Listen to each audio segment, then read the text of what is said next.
This episode of Nuff Said is brought to you by Tweaked Audio. To get awesome headphones, go to tweakedaudio.com and use the coupon code Southgate to get 30% off, free shipping, and a lifetime warranty. Or you can get there through the link on our website, southgatemediagroup.com.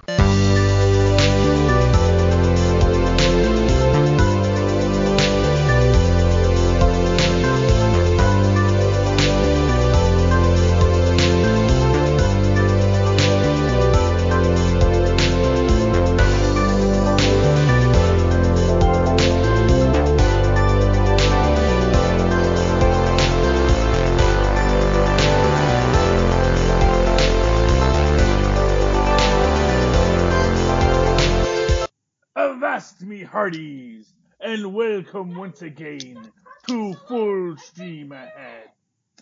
I am your host, Charlie, the Professor Esser, and with me, as always, is me skinny rich friend. It's Mozz. Hey, Mozz. Welcome once again to the penultimate episode of The Boys on Amazon Prime. Stop yelling so much. Kristen's trying to watch the last episode of Watchmen. So Oh. Yeah, I'm trying to watch Watchmen. He's trying to watch The Watchmen. I guess he's the one who watches The Watchmen. He watches The Watchmen. I had my own Dark Knight toy. You had it the whole time. Yeah, I Yes, he has his Dark Maul there. Yes, so, can use it. No, I can use it. yes, you can use it for stop motion. Even though he's not postable. Even though he is not postable, that is correct. Okay, moving right along. We can pretend that I didn't live postable. Yes, we will figure it out. Okay, tonight's episode, Season 1, Episode 7, The Self-Preservation Society. Never trust a washed-up soup. The boys learn this lesson the hard way. Meanwhile, Homelander digs into his past. Starlight discovers that love hurts. And if you're ever in Sandusky, Ohio... Gotta check out the roller coasters. Yes. And if ever... and a girl asks if she can touch your gills, say no. Oh, There's some aggressive ladies out in Sandusky, man. Well, I mean, they're from Ohio. All right. But I'm not going to read that whole dang thing. But, yeah, tonight's casting crew, we've got, of course, Daniel Attias is our director. Craig Rosenberg and Ellie Monahan get written by. Eric Kripke gets developed by. And Garth Ennis and Derek Robertson are based on the comic books by. And this is a interesting episode, to say the least. Mm-hmm. Of course, we always say they're interesting episodes because honestly, they're all really freaking interesting. This is a really fascinating story. We are starting to pull away from the source material now, though. Oh, interesting. And yeah. One of the things that we're going to get here is we get what is close to the source material as far as why Butcher imagines what happened to Rebecca happened, but we also, as we see in the next episode, get that completely kind of undone. Right. So this episode, if I recall correctly, opens up 8 years ago. Mm-hmm. At the Vault Party where Rebecca is a social media handler. Senior digital marketing executive. Senior digital marketing executive, yes. She's doing well for herself. She's in charge of getting that whole faced book, getting the book faced, getting fully faced in the book for young Homelander. Right. And this leads, as such things do, to an interesting turn of events. A 3-hour tryst. Well, what's interesting about the 3-hour aspect of that is we see in this one, what is her name? Madeline and Homelander actually have sex, and it is not 3 hours. Yeah. I mean, so I think the implication might be that they did a whole bunch of work and then interspersed between, bouts of working were these short bursts of, whatever you'd call it. Yeah. But that And again, that goes to something I've suggested before, is that there's not really any evidence that this was not consensual. Oh, no, especially not from when the video shows her exiting. She does not look like panicked, or like she doesn't look like she was aggressed upon. She looks like, oh boy, I better not get caught. That's the only thought. And she puts on a shoe really calmly. She doesn't seem terribly disheveled. And she looked like she was just worried about getting caught. It did not look like she had went through a harrowing experience. Yeah, I mean, never want to assume what the woman went through, but yeah, there's enough ambiguity in it to leave us all wondering what we're looking at. Oh, I mean, I don't know. I didn't think there was very much ambiguity there. Oh, well, I mean, ambiguity as far as the narrative we've been given. Okay. Well, okay. And I thought it was implying pretty clearly that it was a good time. Like I said, well, and again, I never want to assume that, because again, it's sort of the situation where, hey, I could melt you with my laser eyes if you say no. So what is consent? What is consent when someone has that power? Yeah, but even that's not the impression it looked like when she exited that room. She wasn't running to get away. She went outside. She leaned up against the wall, collected herself, put her shoe back on, fixed her attire. Yeah. I don't know. But neither here nor there, Yeah, well, it's interesting, but the whole crux of the biscuit is that we see, and this is sort of the interesting aspect of this concept, is we have Mallory introduced. And we actually get to see Mallory, and I guess Mallory is her first name. Not, because I always assumed it was like Quinn Mallory. No, it's Grace Mallory. Oh, it's Grace Mallory. Okay. Yeah. So it is a female by the name of Mallory. Yeah. And we see that she is really just as manipulative and as self-serving and as apathetic to the plight of others around her. Mm-hmm.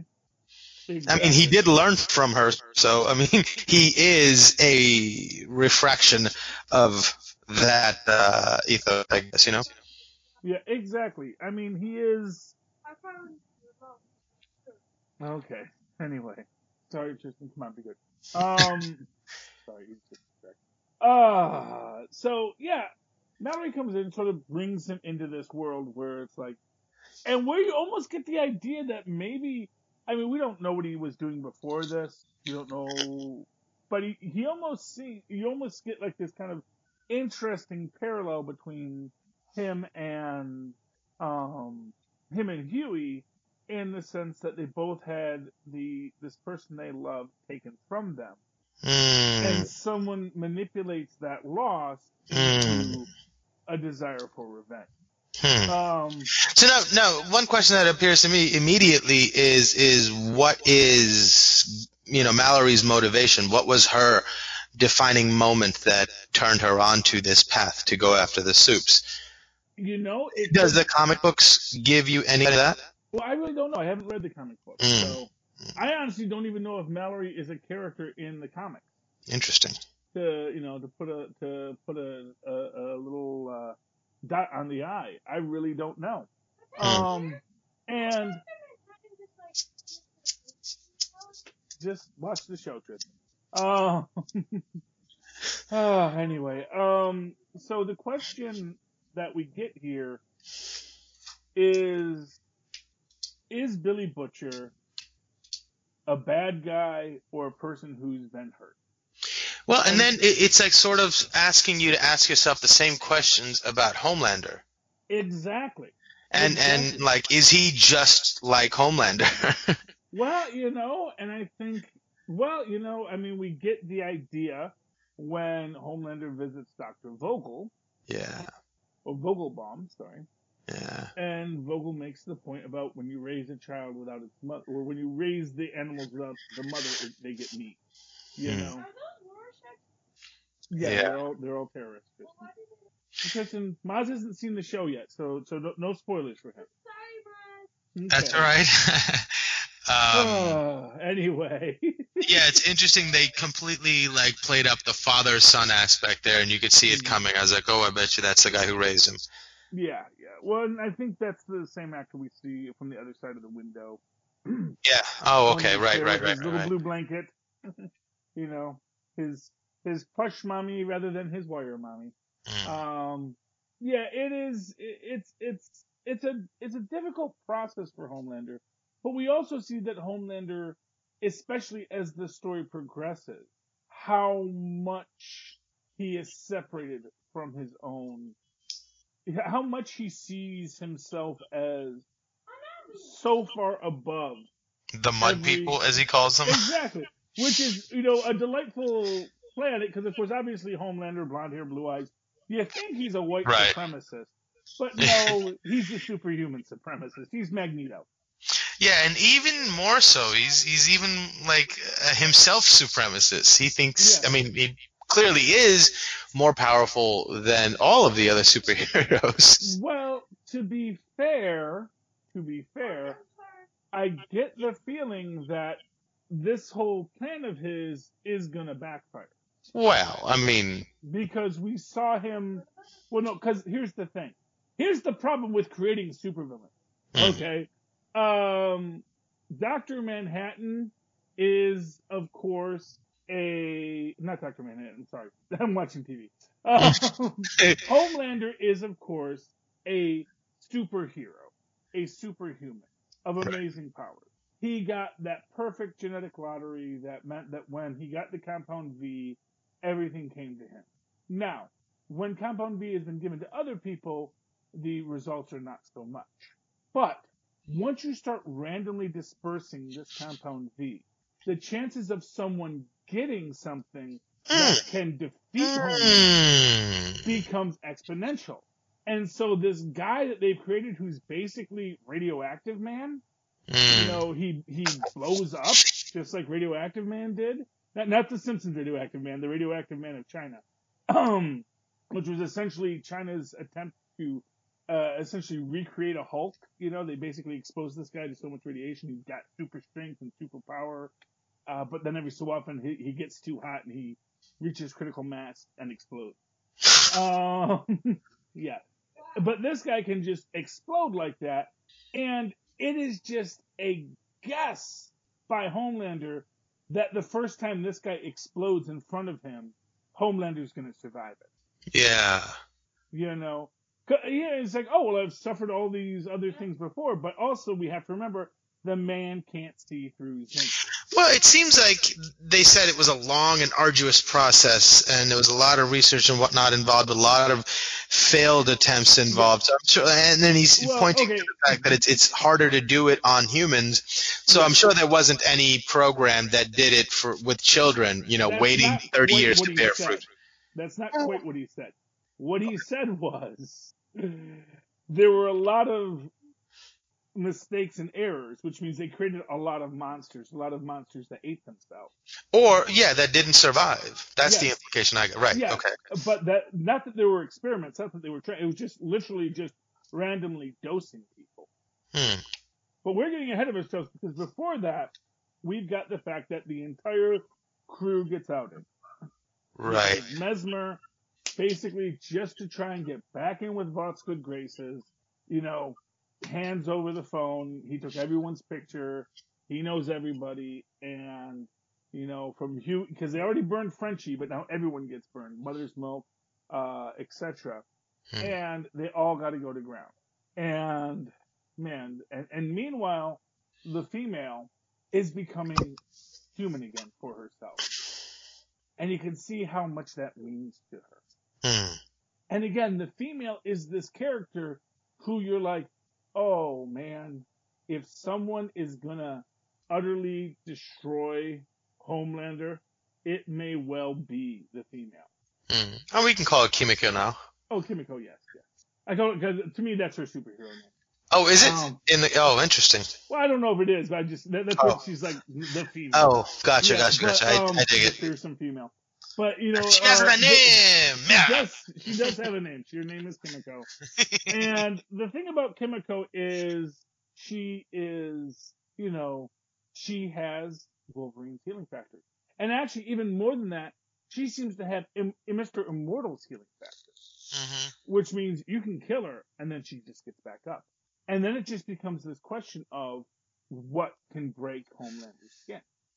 What can Might be cause one him of those damage? situations like Doctor Strange and Dormammu, where it's just the repetitive nature of not being able to kill her, Exactly. rather, drains him, and he just doesn't know what else to do. She keeps coming. Oh, And his heck, and mind breaks before his body does. yeah, and you get Mr. Blow you up, you know? Yeah. Which again, we don't know what Homelander can do against him. You get this idea that they've created these quote unquote supervillains, and you know, again, just to show how poorly thought out Homelander's plan was. Right. Yeah, you know. And I don't think it's far-fetched to think that if they are, in fact, doing a dark parody of the superhero genre, specifically of Superman, that they're not going to have a kryptonite simply to make a funny commentary about the dynamic. Mm-hmm. Yeah, and for what it's worth, I'm inclined to believe that there's going to be something. And we get to that in the next episode a little bit. But here, I think then we're taken to maybe my favorite scene in this episode is Homelander grilling everybody, specifically Starlight, about her lapses in judgment and security. Yeah. That was amazing. The way he's talking down to her, and the moment she raises her arm, his eyes turn red, his face turns solemn, and he says, "Sit down, Missy, and keep those hands where I can see." Oh my God, that was so powerful. That was my favorite scene in this whole episode. But again, like I say, there's so much of that is Homelander's hubris. Absolutely. Because he doesn't know how powerful Starlight is. I think he's beyond the point of even thinking that it's possible that something can be better than him. He's had so much time of every day the universe repeating back to him, "You're the best, you're the best." Yes. It's not even possible in his mind that anybody could be. But that's literally because he never had a supervillain. Hmm. Like literally before this, he was punching down the whole time. Right, he was punching the mud people. Exactly. And you think about it like just not for nothing, you think about, I won't use any modern references, but you think about like anyone at the start of the, Soviet Revolution, the Communist Revolution, or the French Revolution. Everyone who thought they were safe, even going back to which is actually after the French Revolution, but Edgar Allan Poe in The Mask of the Red Death, and Prospero in his castle, just assuming I've built this wall and no one can see beyond my wall, and so the death cannot get to me. And yet here, here it can all come and get him. And I do think that is the problem for Homelander, is he just assumes he can't be beaten. But within that, I once actually, this was a thing I once like came up with this idea for this story about like what if there was a Nazi Superman kind of concept, and how yes, he was able to keep World War II raging for years later, but he was still a single being that had to try and be everywhere. And he could only do so much to try and keep things going. And then once an atomic bomb got dropped, he realized how useless his powers were. And to me, that's the thing with Homelander. That he's created a character he's created a villain who is basically an atomic bomb. I think there's also something to be said for the fact that, how people say you wouldn't want to live forever because you'd get bored.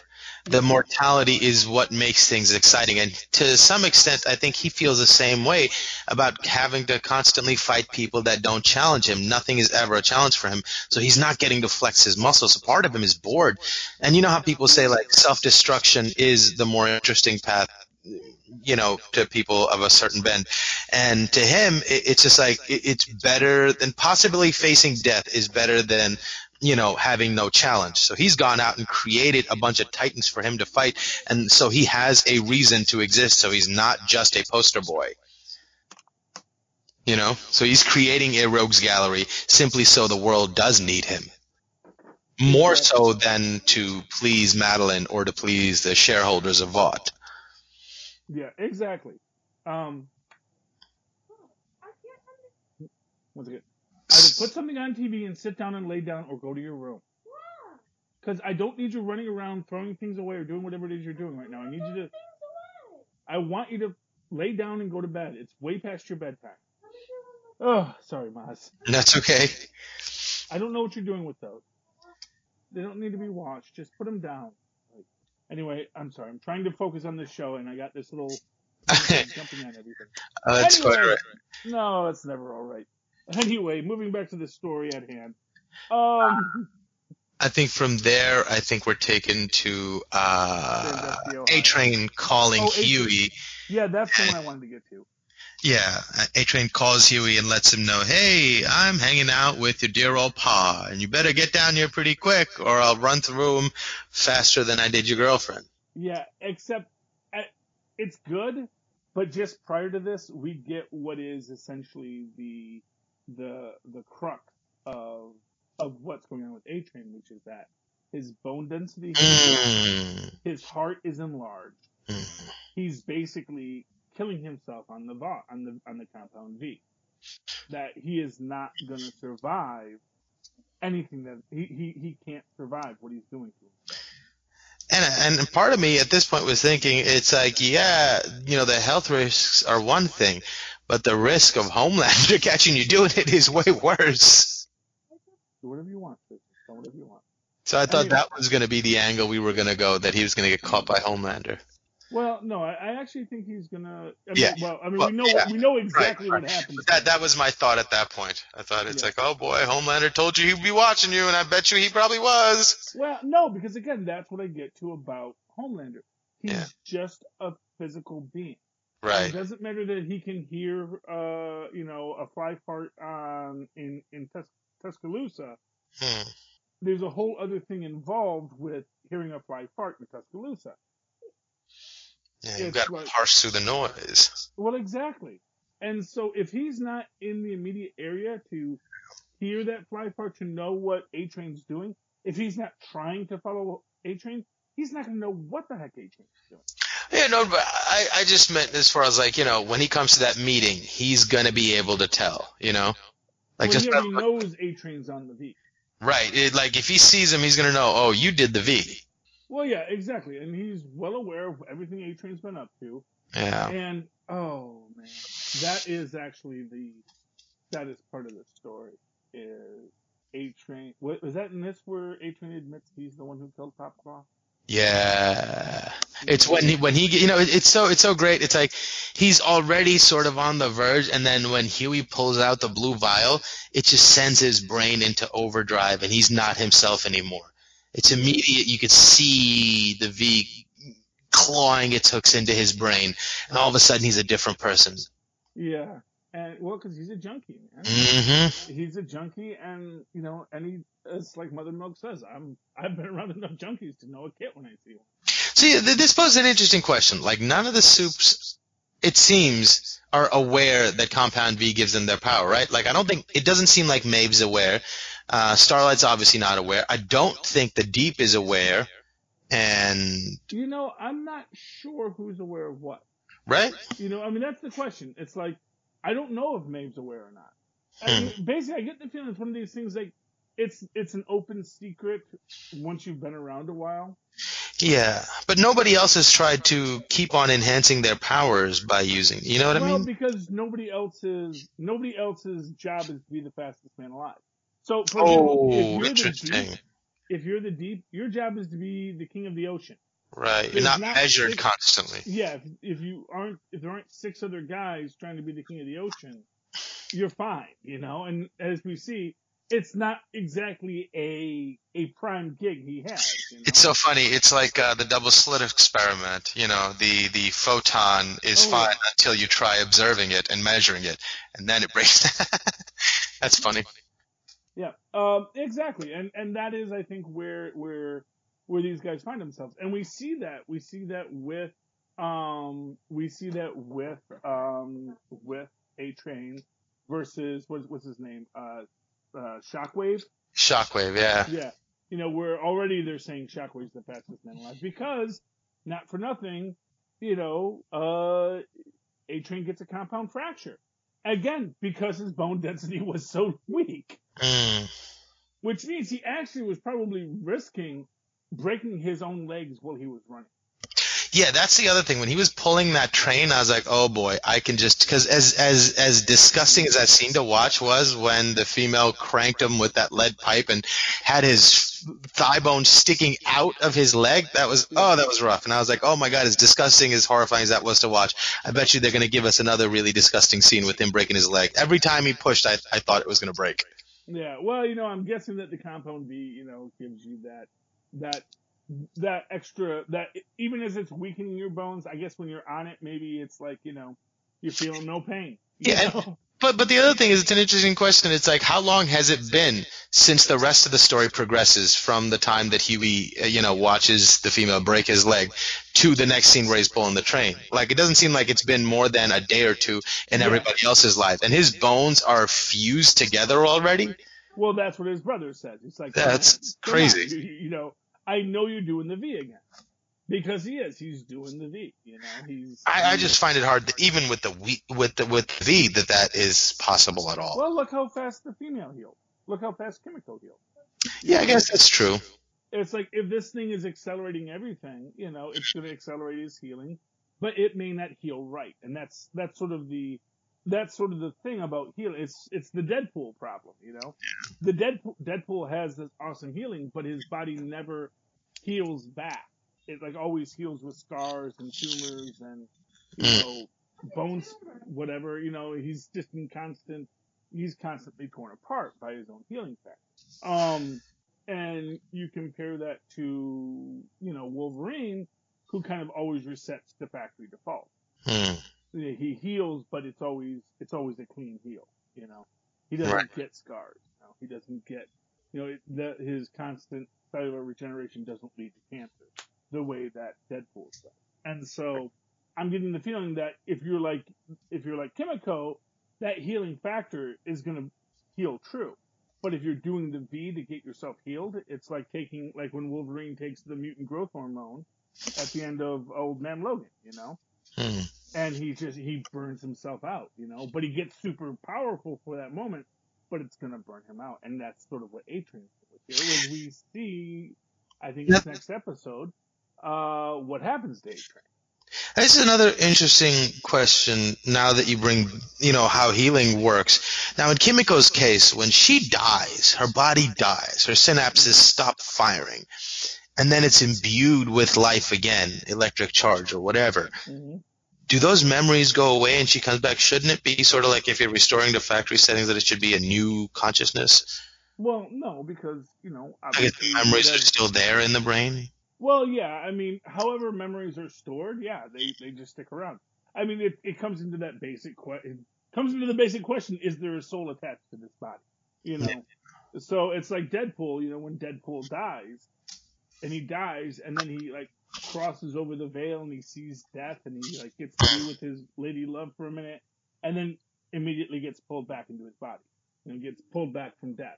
And that is essentially what Deadpool experiences every time. And that may be what Kimiko experiences. Well, I mean, the other way to look at it is it all housed in the body? So whether or not the soul ever leaves or goes to another place or not, but when that thing comes back to life, the consciousness is still within it, and that springs to life again also. Mm-hmm. I mean, yeah, and that is certainly a fair question on the entire subject, Yeah. At the end of the day, I like to think that, Kimiko comes back and she is healed, and it's still the same Kimiko the whole time. That it's not like it's not like what she was lost. Or maybe that's sort of the reason she's so messed up and doesn't like talk or blah, blah, blah, is that maybe she's been killed so many times and she keeps coming back, and she's sort of confused at a certain point. I think that's a very real concept. I think that's kind of the idea here, because we see after she comes back, that's when she starts. And really, it's interesting. It's like after she comes back, that's when she starts getting herself together. Interesting. Like going back, and maybe it is returning to her factory default. And now she's healing, and and obviously she still can't speak or anything. And it's interesting because just before they break in for them, she actually tries to speak. Yeah. And she almost has a moment where she's like, and she realizes, I can make a noise. I can actually speak again. And you realize how much the compound V has hurt her. And it really raises this question, how many other beings in cages are there out there? And it seems to be there's like a point of diminishing returns, whether it be the amount of V used or the body's biological advancement and its aversion to it after a certain age. There seems to be a point where you shouldn't be taking it anymore. Well, it seems to where instead of making you, it gives you less dense bones and a more fragile body, as opposed to the opposite.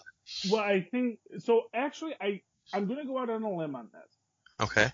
So I'm going to say that essentially, if you were to take V as an adult, you're going to get some kind of supercharged power, but because your body's already established, that power may well cause problems for you. Right. Even if you were juiced up from the beginning, whatever your juiced up body is now, whatever it does to it. Well, yeah. Well, that's the thing. So, right. So the way compound V seems to behave is it sort of generates randomized power. And so when you... Or it unlocks, untapped genes that have always been there but don't have the precursor to activate those genes. But again, it's sort of like if you get it as a child, maybe you develop these powers, but if you get it as an adult, these powers sort of rush onto you. Yeah, it's because because you're not growing, so you're not growing is I guess another term for healing because you're becoming anew. So if you're constantly healing and the changes heal into you, you can absorb those changes. But once your body's no longer growing, you're not changing. So any damage that's done is sustained as opposed to adapted around. Well, so let me give you an example of this. So they actually make the point in this that A-Train has to have 8,000 3,000 calories an hour. Yeah, exactly. Holy moly. Yeah, he's got to be constantly chugging just basically raw sugar. Either that, or I was wondering what could have possibly been in that. What could possibly give him that sort of energy? Pure ethanol or petroleum? No, just basically a super thick sugar slurry. Wow. Sugar has a lot of calories. That's why we like it so much. It's an amazing amount of calories in a teeny tiny box. It's amazingly powerful. And the idea is that, he has to constantly take this because his body needs it to keep the metabolism up. Because even though his body has evolved or grown up with this, it has to deal with what it has to deal with. So as an example, if you give an adult this and he suddenly develops super speed, he doesn't have the energy stores. He's going to start eating his own muscles to keep himself moving. His metabolism isn't going to be able to handle what it's going through. So a lot of times, it is going to result in some kind of horrific accident. Yeah. But that doesn't mean the person didn't gain superpowers. It just means that those superpowers then became a curse, It's like suddenly you develop magnetic powers, but because you didn't grow up with it, you don't know how to manage it or manipulate it, and just stuff starts flying at you, Or you develop, you suddenly have flight, and then you just float off into the upper atmosphere and you die. It's like all these things that if you weren't able to control it because you've had it since a child, it could be really detrimental. Like, for example, someone who just suddenly starts to explode. And that's the success, but that's also the success because that's all he needed to do.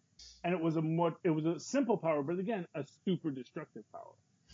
A power that may be destructive enough to destroy Homelander, that maybe Homelander doesn't have defenses.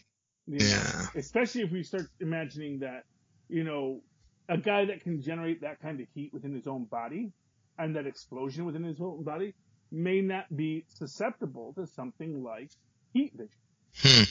That concussive force against him isn't going to damage him. And then you get this question, what does Homelander do if he can't defeat this guy? Because we've already seen Homelander have limitations to his powers, or at least perceived limitations to his powers, when he won't save the jet. And he's like, if I try to save the jet, it's going to turn, and all these kind of things, after he's the one that destroyed the jet. Yeah, I guess laser eyes wasn't the best tactic there. No, it's actually a stupid tactic. Well, no, laser eyes are great if you can focus. If you just do it like, if you do a sweeping laser eye, then it's like, what did you think was going to happen? Yeah. Or You if know. you could use laser bullets, as opposed to beams, just blink really fast. Yeah, well, that's the idea. You could just or just turn it on and turn it off, because he doesn't need to do a whole thing. Well, that's what I mean. Just blink his eyes really quick, and he could be like pew pew pew, as opposed to bee. To be fair, Superman, when he does it, he actually has intense control over it. He can, in fact, he did this, I think, to what's his name, Manchester Black. So he basically lobotomizes the guy while he's talking to him. Oh, wow. He can't use his psychic powers. Basically, it's the final scene of The Shadow with Alec Baldwin, where you're just like, yeah, well, you've been talking. I've basically been using my microscopic vision and my heat vision and my X-ray vision to sever the nerves in your brain that allow you to control people's minds. So now you don't have superpowers anymore. Oh. Because you were too dang dangerous. And it's like, first off, aside from the fact, like, whoa, that's kind of messed up in its own way too, Superman. It's sort of one of those moments where you realize, oh, maybe Superman, maybe we got to be careful around him. Maybe Lex Luthor has a point. Yeah. And yeah, that is the crux of this biscuit. But one thing we got to talk about is the Deep. And man, they're gonna make you feel sorry for the Deep. Yeah, that scene was kind of a little strange to me, because like, he's a superhero. Why couldn't he just push her off? He just sort of like laid back and let her do her thing. I know they're trying to make a point, but like, yeah. I don't know. It seemed really forced. I kind of felt, well, and again, it's this idea that, and he does push her off eventually. And, I get the feeling that maybe this is a problem he's had for a while. Because essentially, so essentially, just to give you that idea of like, who was he before he became a sexual predator? Maybe he's a person who just never gets to have an intimate relationship, because as soon as he tries to have an intimate relationship, it gets freaking weird because he's got freaking gills all over his body. And that's why he prefers the company of dolphins. Well, actually, like I said, I don't think he even likes dolphins. I think it's just like they're not messing with his gills, So it's like, as I said, the whole scene with the dolphin, I really got the feeling like essentially, I got the feeling, just to give you a sense of it, if there's an arc to it, that basically the Deep is in a constant state of sexual frustration where people are coming onto him in an exploitive way that he doesn't like. And so the only way he can have sexual release is dealing with essentially transactional relationships. Yeah. And that is in its own way, its own kind of sad situation for the poor guy, even as we don't want to feel sorry for him because he's a creep and an ascot. Right. He's a total ascot.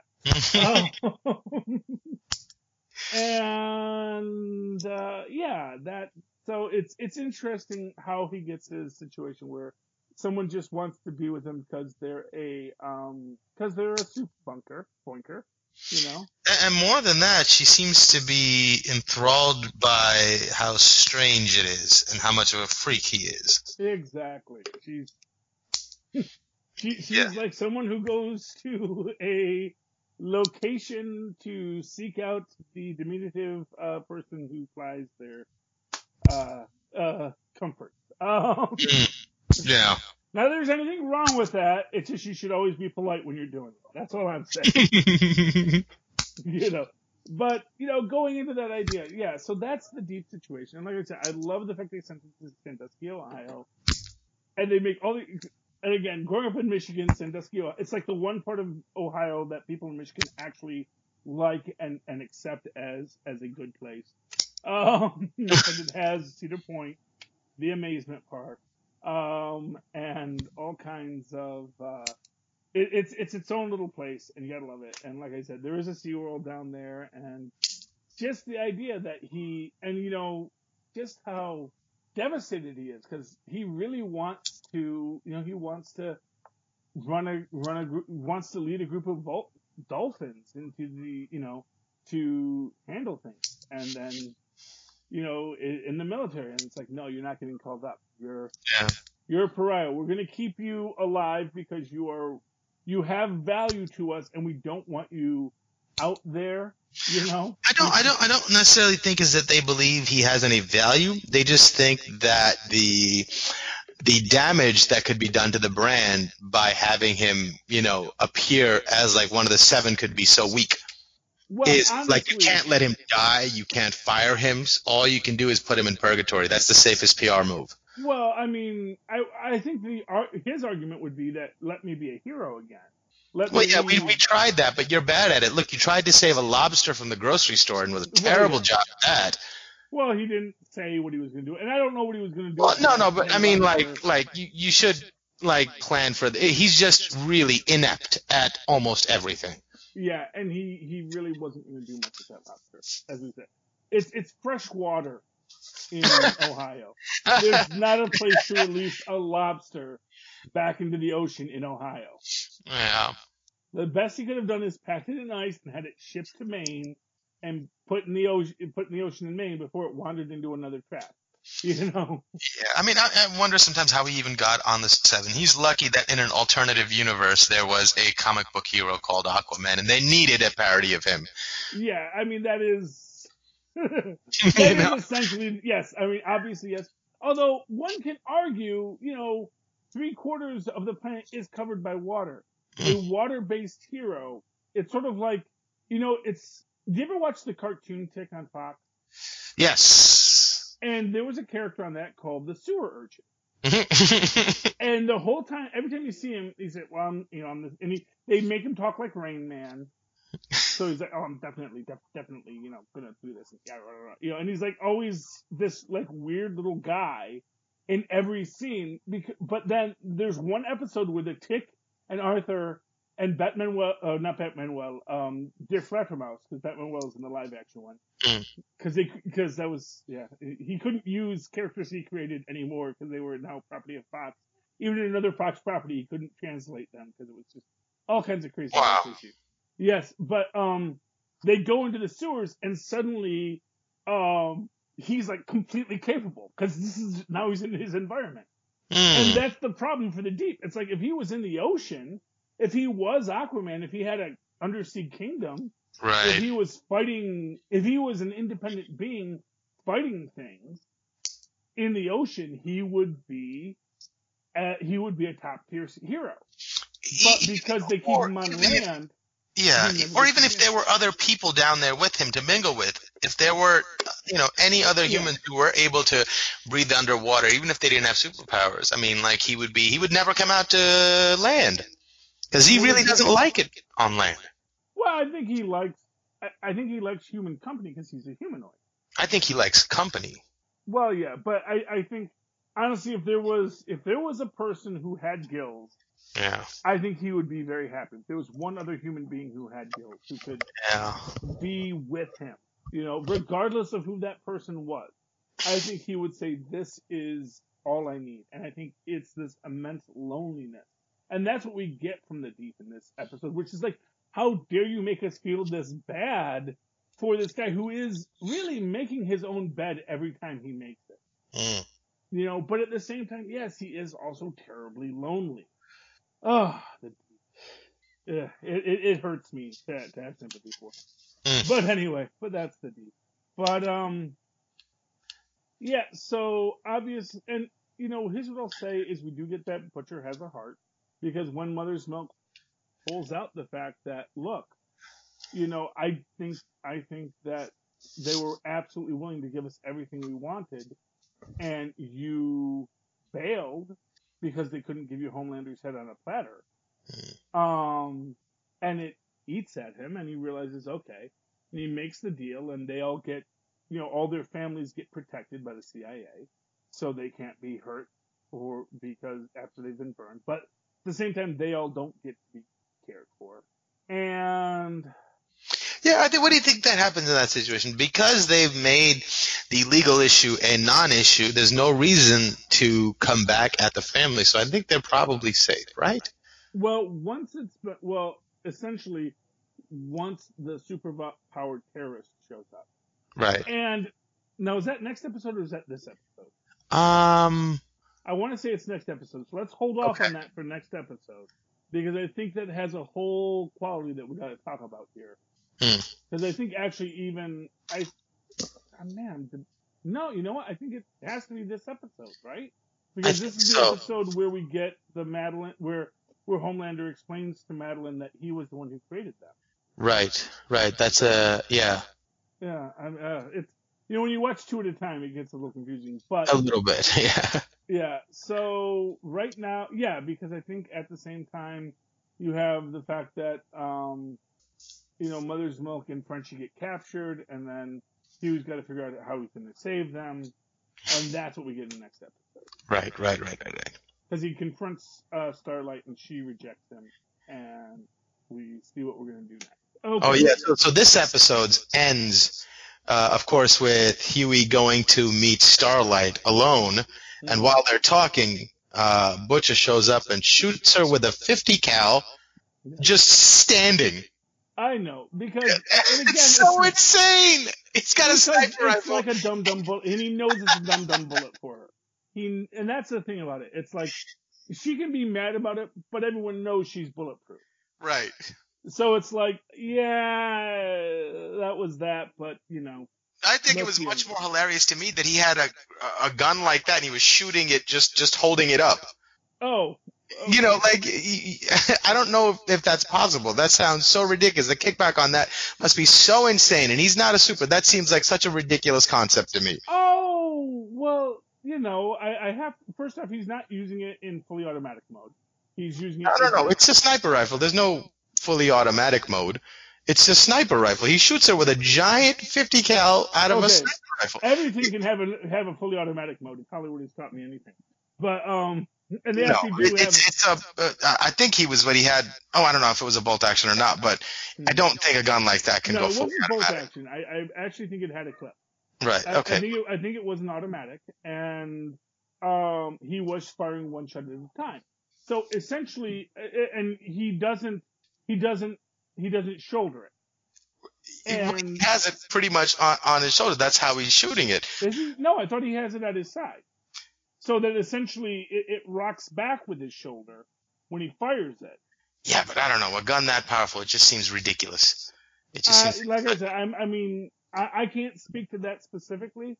Although at the same time, not for nothing, people fire guns like that, fully shouldered, and I don't think so. I don't think that's a thing. You know what? Miles is going to say this. It's a comic book.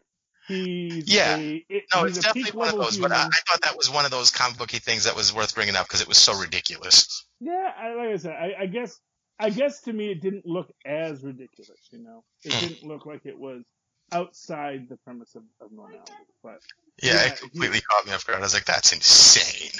Yeah, well, but yeah, that's what happens there. So that I think is the whole of this episode. We do end it off with Homelander admitting what he's done, Madeline taking him back to her place and having some really disappointing sex, as it were. Yeah, and the interesting moment there also was when Homelander tells her what he did, she's facing away from him, and she turns around with this big smile on his face, and you're wondering, did she take that moment to collect herself? Was she sort of like, oh my God, this is getting out of control. I don't even know if I can handle this I was wondering what her emotion was in that moment. And towards the end of the next episode, you kind of get an insight into what she was probably feeling in that moment before she gathered herself and put that face on. My honest thought on it, if I'm going to be honest, is she totally knew about it the whole time.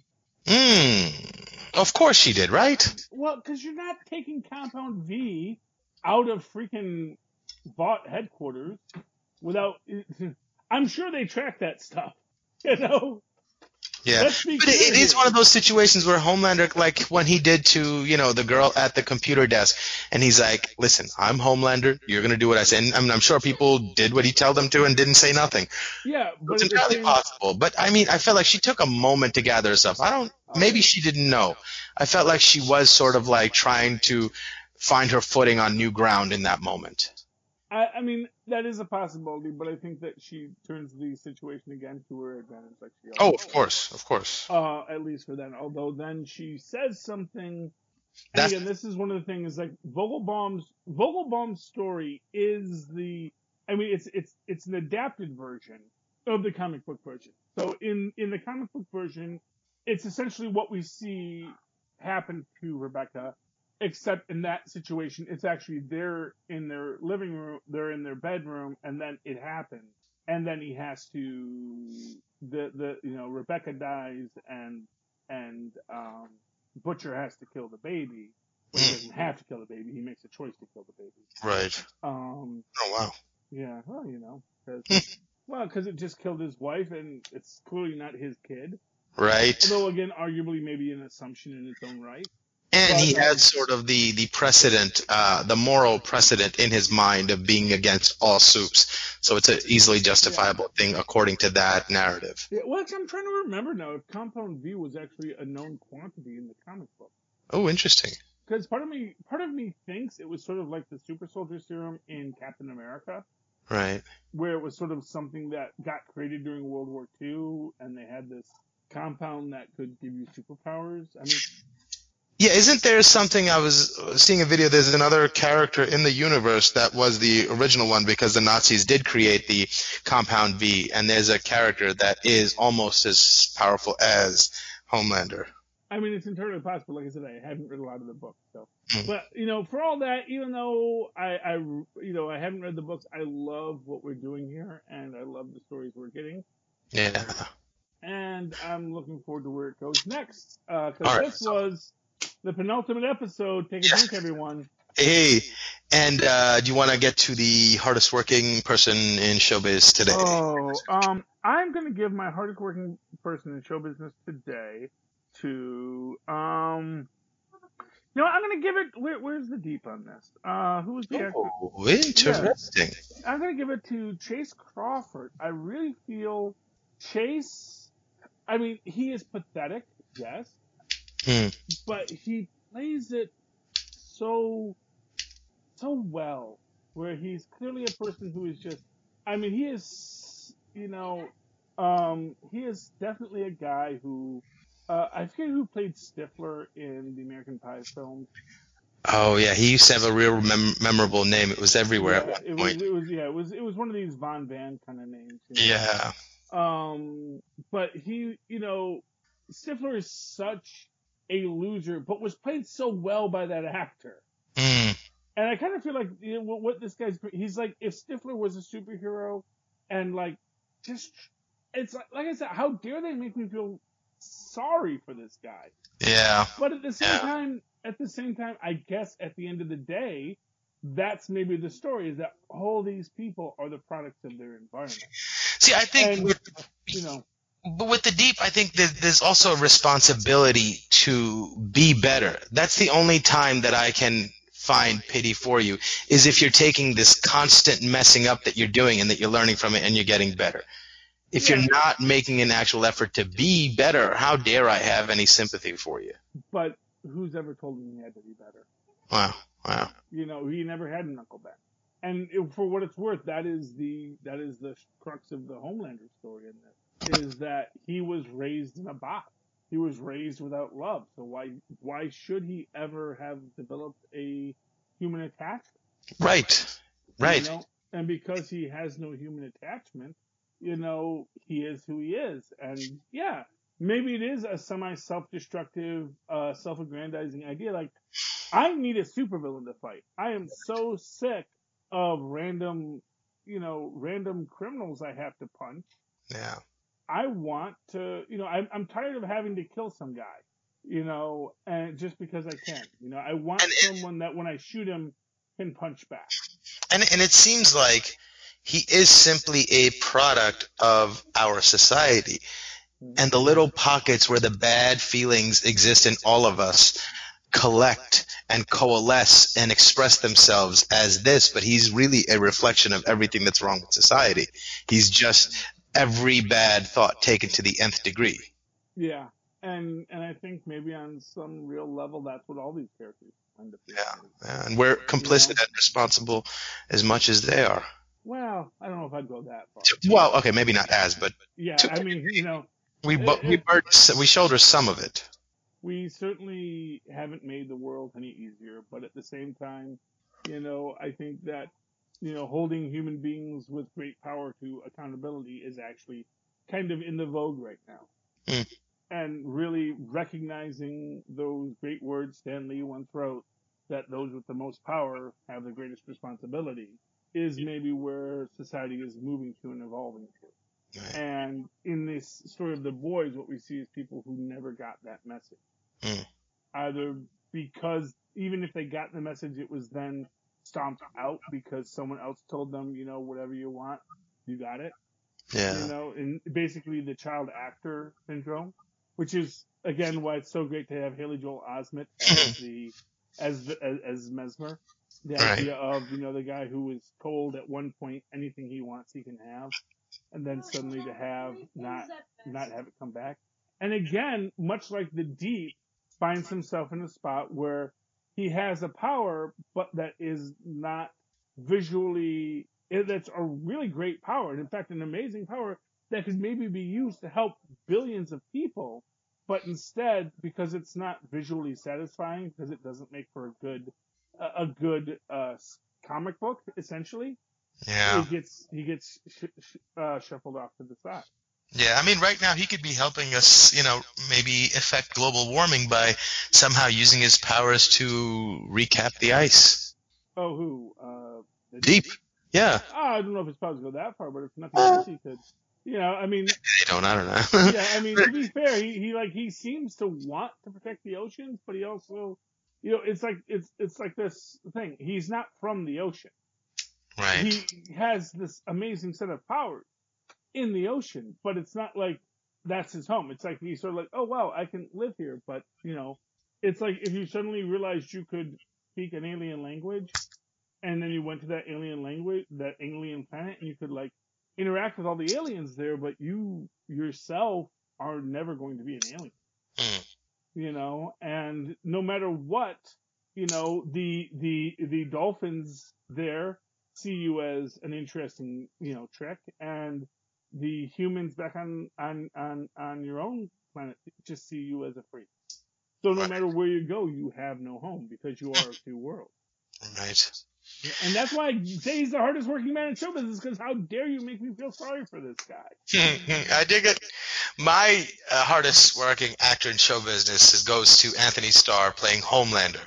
Because that scene where he's grilling the 7 or the 5 now, and his confrontation with not only Starlight, but his confrontation with Maeve in that scene, and then couple that with the scene he has with his quote-unquote Dr. Father, was so powerful. Like the little subtle emotions that dance on his face when his father tells him, "You're the biggest failure I've ever had."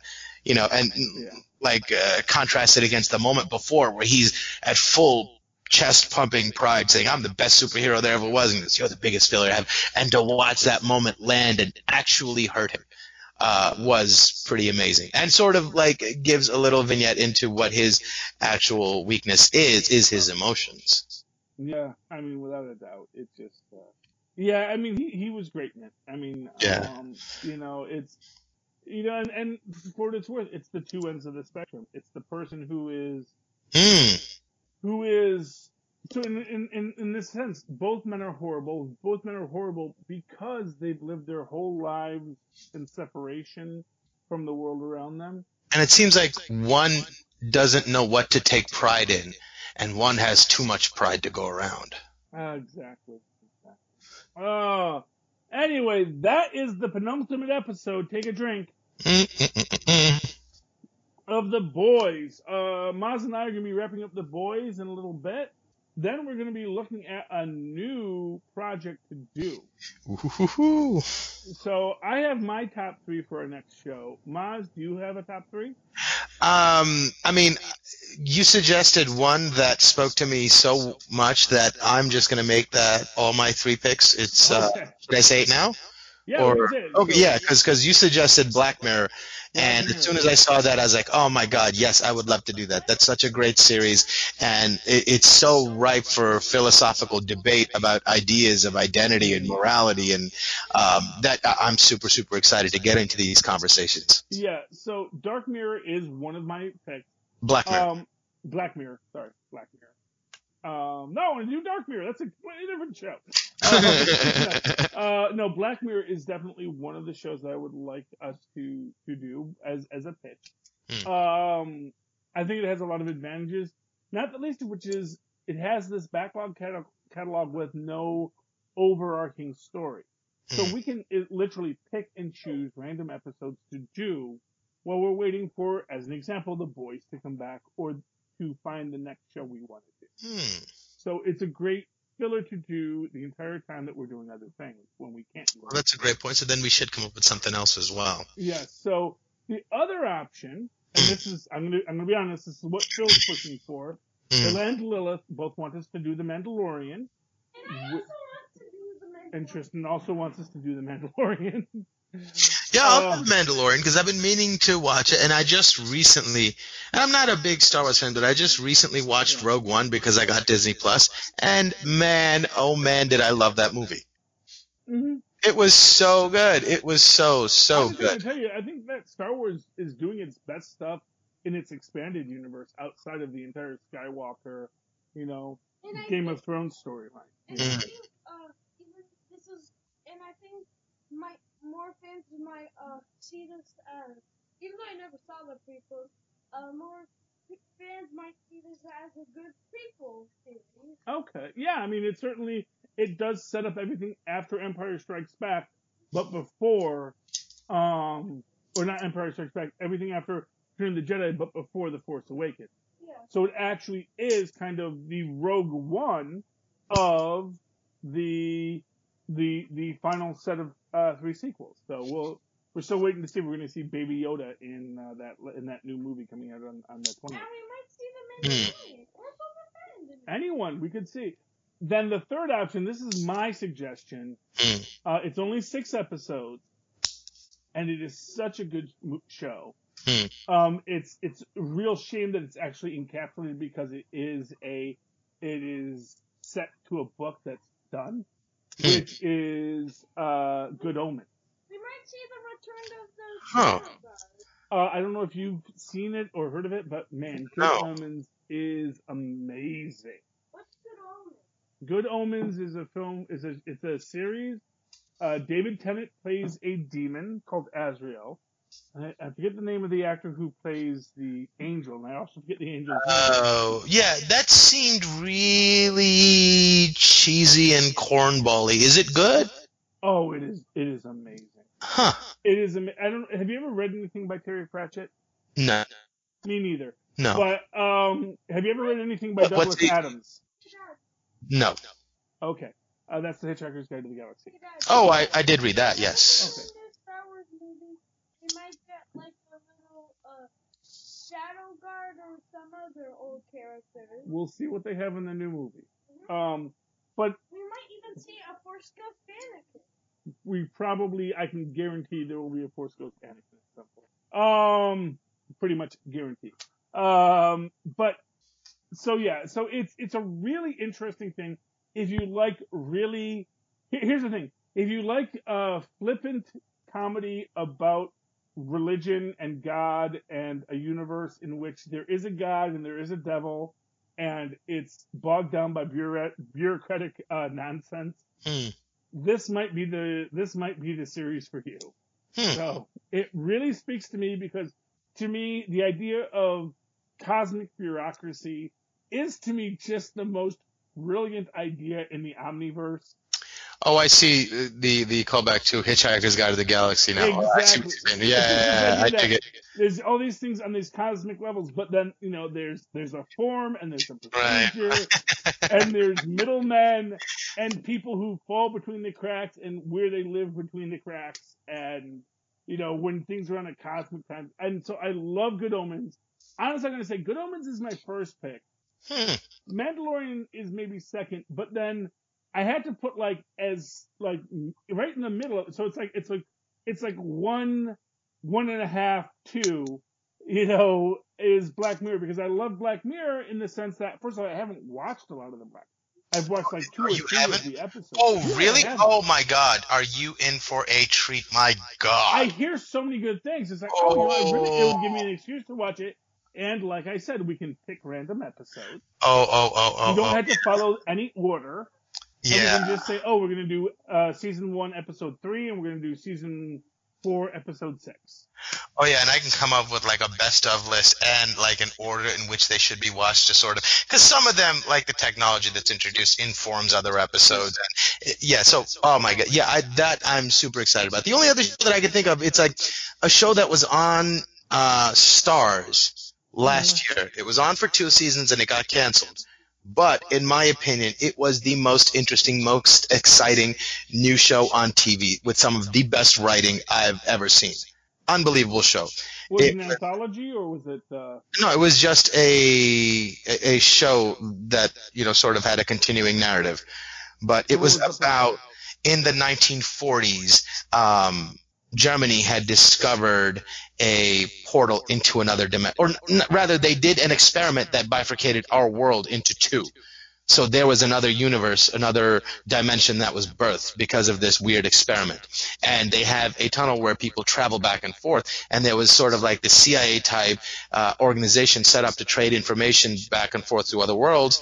And at one point, there was a big pandemic that happened in one of the worlds. And it didn't happen in the other, because things were, as time progressed, the world started being very different. And a bug from one world got to the other. A lot of people were wiped out. That caused mass panic, and they closed the doors between the world, and there's secret travel done. But the whole show is about the espionage aspects from one world into the other. And you think about like this versions of you on the other side.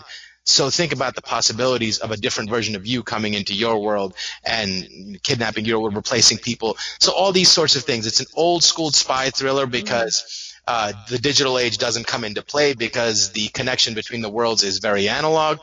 So it's a very, very fascinating show, and it's unbelievably well written, and it stars Schillinger from Oz. What's the actor's name? Who also plays J. Jonah Jameson in Spider-Man. J.K. Simmons. J.K. Simmons, and he is unbelievable as these 2 completely opposing versions of this one character. It's an amazing show. Is that called Another Life?